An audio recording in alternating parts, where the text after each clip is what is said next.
ये एक ऐसे इंसान की तस्वीर है जो सड़क पर शराब पीकर गिरा हुआ है। शराबी है, अल्कोहलिक है। क्या लगता है आपको, आप में से कितने लोग हैं जो इस स्थिति में कभी पहुंच सकते हैं कि यार मैं सड़क पे आ जाऊंगा शराब पीते पीते? कोई नहीं।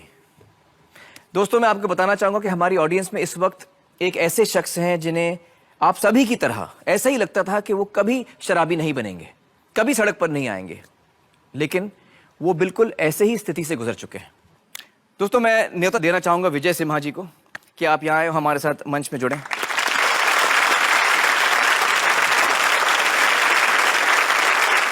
दोस्तों, इससे पहले कि हम विजय जी से बातचीत शुरू करें, आइए थोड़ा बहुत उनके बारे में जान लेते हैं। विजय सिम्हा पत्रकारिता की दुनिया का एक जाना माना नाम। अपने राजनैतिक और आर्थिक विश्लेषणों के लिए काफी मशहूर हैं ये। इन्होंने देश के बड़े बड़े अखबारों के न्यूज रूम्स मैनेज करने की जिम्मेदारी निभाई है। रुतबा, शोहरत, पैसा, किसी चीज की कमी नहीं है।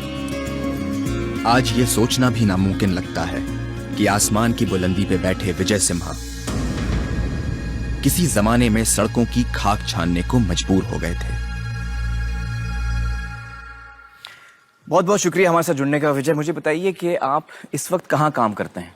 मैं इस वक्त जुड़ा हूँ तहलका छापने वाले कंपनी अनंत मीडिया प्राइवेट लिमिटेड के साथ। जी, और आपकी क्या पोस्ट है, क्या पोजीशन है तहलका? मैं वहाँ एग्जीक्यूटिव एडिटर हूँ फाइनेंशियल वर्ल्ड का। तो एक बहुत ही बड़ी पोस्ट पे हैं आप इस ऑर्गेनाइजेशन में। जी।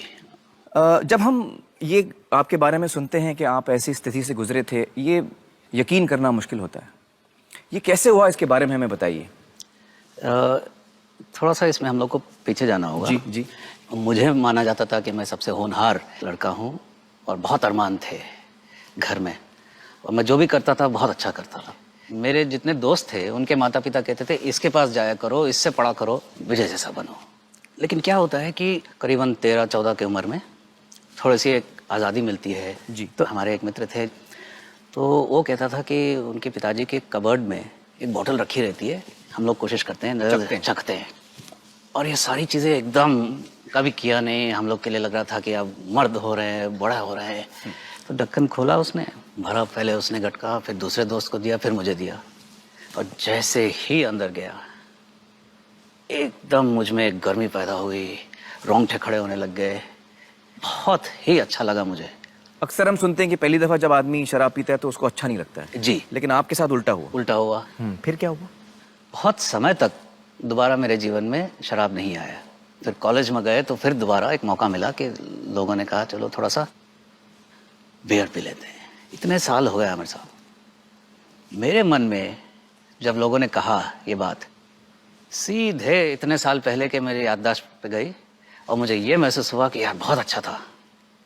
फिर हमने पिया, उतना ही अच्छा लगा, और धीरे धीरे महीने में एक बार, फिर हर सैटरडे की प्लान हो जाती है। तो अब धीरे धीरे ये सिलसिला चालू हुआ। फिर आदमी मेरा थोड़ा और घर से पैसे लेने लग गया था, क्योंकि घर में इतना सा डेली का कोटा मिलता था। तो फिर धीरे धीरे जब मैं मांगने लगता हूँ 10 रुपया और 20 रुपया, और थोड़ा सा शक पैदा होता है घर वालों में, लेकिन तब भी खतरा किसी को महसूस नहीं होता।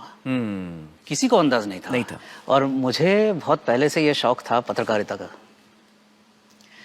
तो मैंने जर्नलिज्म के एग्ज़ाम दी उस्मानिया यूनिवर्सिटी में, और वहाँ भी अच्छे दर्जे पे मार्क्स आए और ले लिया गया मैं।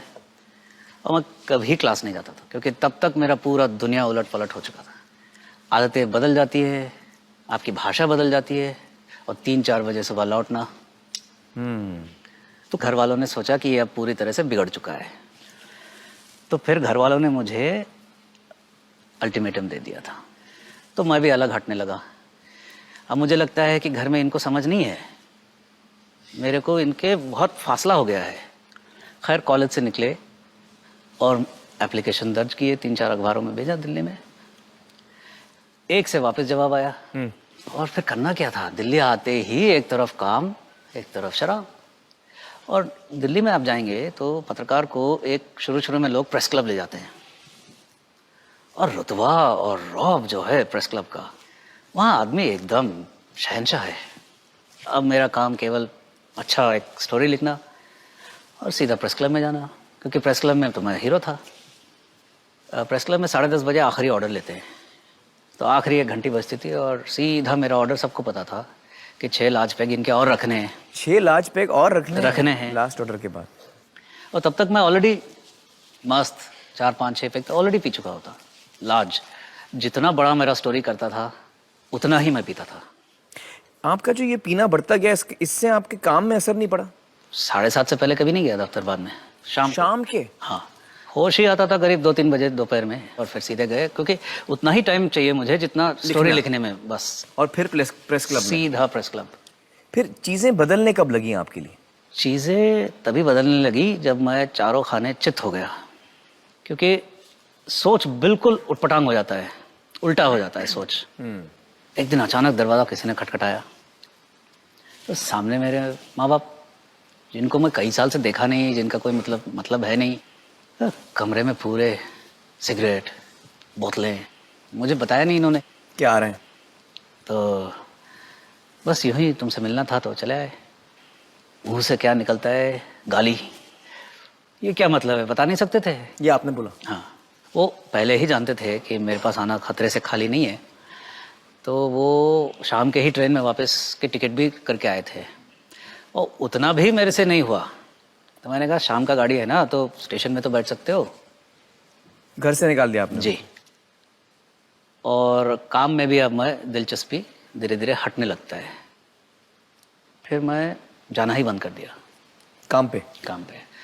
तो वहाँ से फिर संपादक समझ गए कि बहुत भारी कुछ समस्या है, अब तो खबर भी नहीं कर रहा है।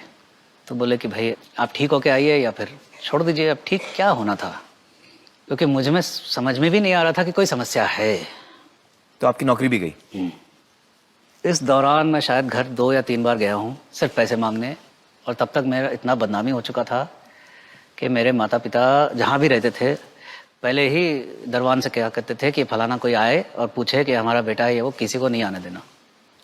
कहने का मतलब ये था कि तब तक मेरा उनका पूरी तरह से दुश्मनी हो चुका था। इसमें आपको देखिए इज्जत कैसे खत्म हो जाती है, क्योंकि मेरे से डरते थे राजनीतिक दिल्ली से, क्योंकि उनको ये लगता था कि मेरे पास सारे खबर है, होता भी था।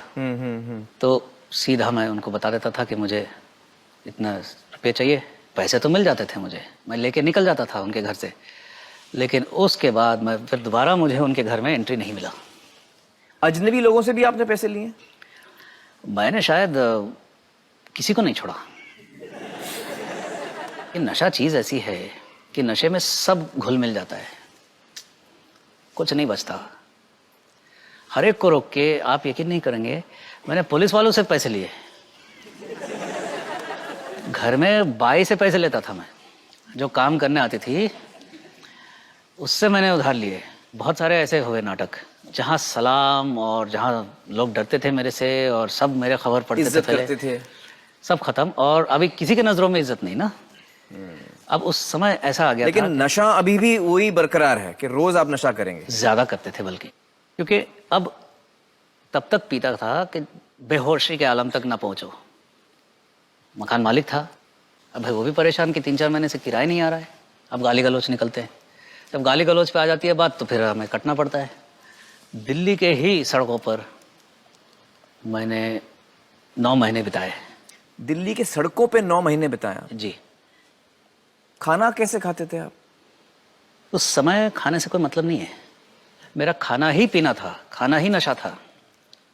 इसका कारण भी है, क्योंकि इस स्तर पर जब एक इंसान पहुंच जाता है तो इसके सारे चीजें बंद हो जाते हैं शरीर के। आपका यूरिन पास नहीं होता, आपका पसीना बंद हो जाता है, तो अगर आप कुछ डाल रहे हैं अंदर तो वो निकलता नहीं है। उसके बाद मैंने खाना बंद कर दिया, नशा नहीं बंद किया। खासियत देखिए नशे का, एक इंसान नशा बंद नहीं किया, मुझे क्या लग रहा है, अरे समस्या तो खाना है। तो खैर, नई दिल्ली के स्टेशन पे मैंने बहुत समय निकाल ली। तो रेल डिब्बे के टॉयलेट में ऐसी जगह है जहां धरती पर कोई और नहीं झांकता, सफाई के लिए भी नहीं आते, और वहीं आप जा सकते हो जहां मक्खी भी आने से डरे, क्योंकि वहां कोई आपके आसपास नहीं होगा और आप नशा चैन से कर सकते हैं। और वही अखबार बिछा के, जिसपे आप लिखते थे एक जमाने में, जिसमें आप पत्रकार थे।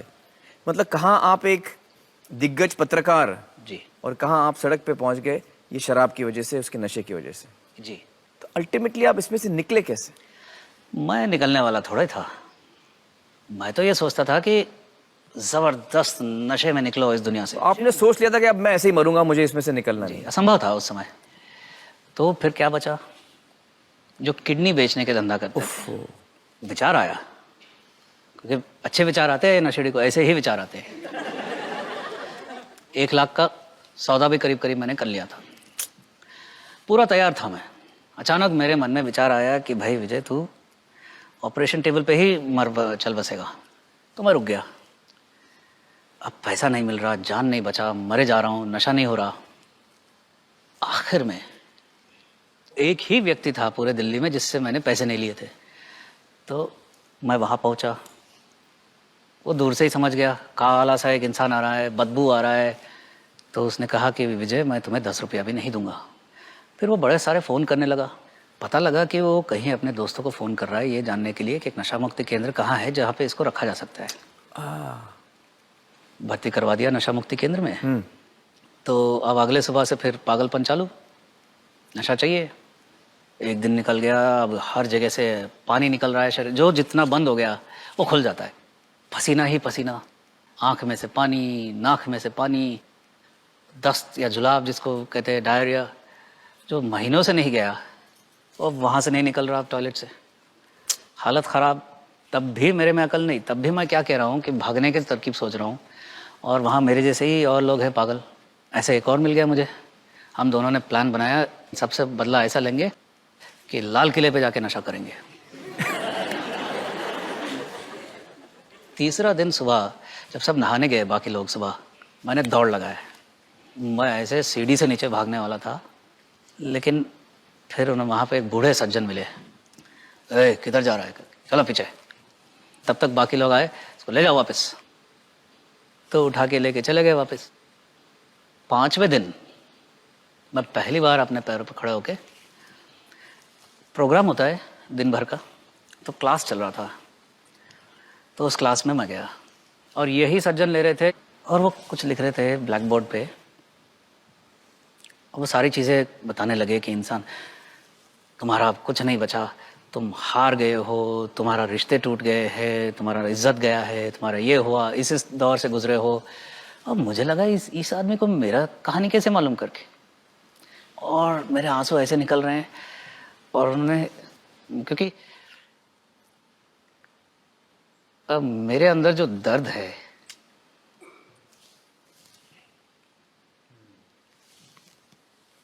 मतलब वो सारी चीजें जो कह रहे हैं वो आपको लग रहा है कि यार यही सारी मेरी सच्चाइयां हैं। जी, पहली बार जीवन में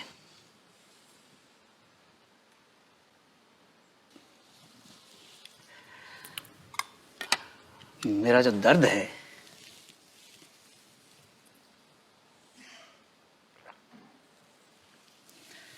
वो कोई समझ पा रहा था।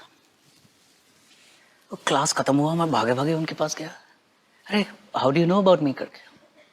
तो ये सेड, मैं तेरे बारे में नहीं बता रहा था, मैं शराबियत के बारे में बता रहा था। ये नशे के जो बीमारी है, मैं उसके बारे में बता रहा था। अब मैं हैरान हो गया।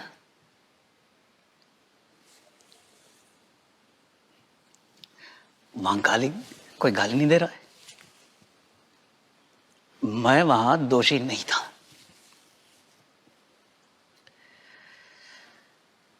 और ये बहुत बड़ी बात थी। तो वो पल से, उस घड़ी से मैं दोबारा मुड़ के नहीं देखा। शराबी अगर दोबारा जिंदगी में आना चाहे तो शरीर तो फिर भी ठीक हो जाएगा धीरे धीरे। सबसे मुश्किल काम भूल सुधार, जिसको लेखा जोखा बोलते हैं, नैतिक लेखा जोखा लेना पड़ता है जीवन का।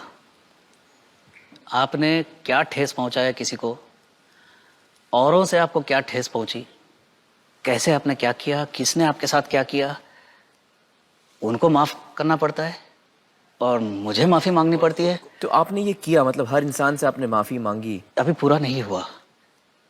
मैंने जो घटना बताया आपको, आखिरी बार जब मैंने माता पिता से मिला और उनको घर से बेघर कर दिया, जाके स्टेशन में बैठो जब तक ट्रेन नहीं आता है, उसके 2 हफ्ते बाद मेरे पिताजी ने मुझे चिट्ठी लिखी।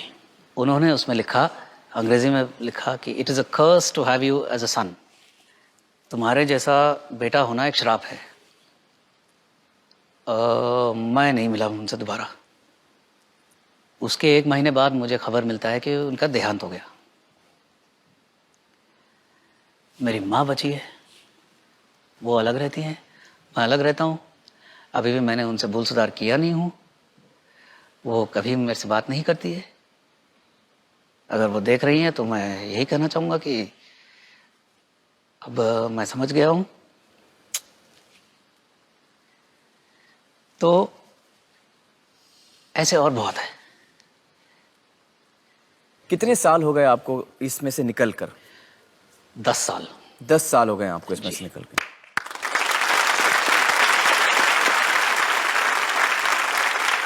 इन 10 सालों में आपकी शादी हुई? जी मतलब आप में जी। इतना सुधार आ गया, दूसरे व्यक्ति ने भी आपको अपनाया पूरी तरह से। जी, और ये बहुत ही खुशी की बड़ी बात है। बहुत ही खुशी की बात है। वो आज मौजूद हैं हमारे साथ। विजय, मुझे बताइए कि वो बुजुर्ग जिन्होंने आपकी मदद की थी, क्या उनका नाम क्या है? ऑस्वल्ड पेरेरा। और उन्होंने 10,000 लोगों को नया जीवन दान दिया है। वाह, इस क्षेत्र में माने जाते हैं। जी जी जी जी। पेरेरा साहब, अगर आप ये प्रोग्राम इस वक्त देख रहे हैं तो हमारे तरफ से सलाम कबूल कीजिए। मैं समझ सकता हूँ विजय जी कितना मुश्किल हुआ होगा आपके लिए ये सारी बातें हमारे साथ बांटना, लेकिन आपने बड़ी हिम्मत दिखाई और बहुत बहुत शुक्रिया।